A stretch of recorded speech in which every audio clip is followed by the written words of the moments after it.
All right, Carl. So you were talking about a little bit about clarity and purpose and stuff like that. So could you give us like an example?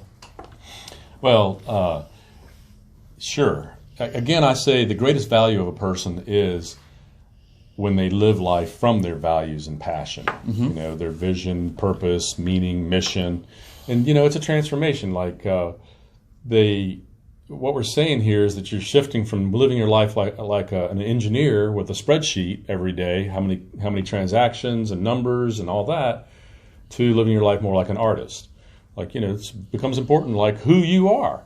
Now, the way to be most unique is to come from who you are. And that's why you see now the movement of people really getting in touch with what their story is. Even companies, what's their story? So we're getting to learn the people, the vision, the dreams of people behind just what they do. And they're bringing that forward, and it's giving them it's a redesign that gives people a lot more energy. All right, so what do you mean by story? That's not the first time I hear that. Well, your story is what's been your experience in your life. Okay. And the more experiences you have, the more that is part of your story. I've had 6 businesses, right? This is part of my story. One of my wealthiest clients. I mean, let me tell you this guy's story. He had a business with 100% retention for 8 years. Okay. Over 30 employees, okay?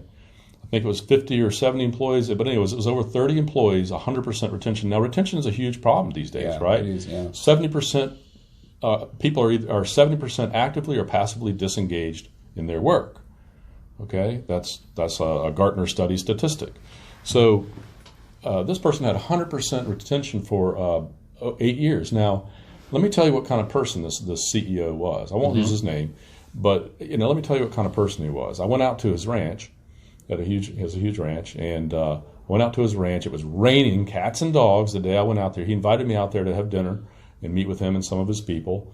And it was raining cats and dogs. Well, they had a huge clubhouse. Okay, a huge clubhouse, like maybe 20,000 square feet. I mean, it was huge.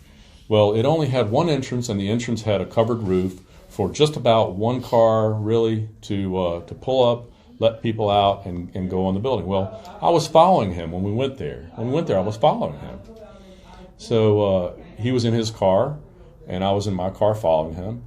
We get to his building, and what does he do when he gets to that little covered place? He pulls through it and goes and parks in the rain so that I can pull into the covered place and stay dry as I go in the building.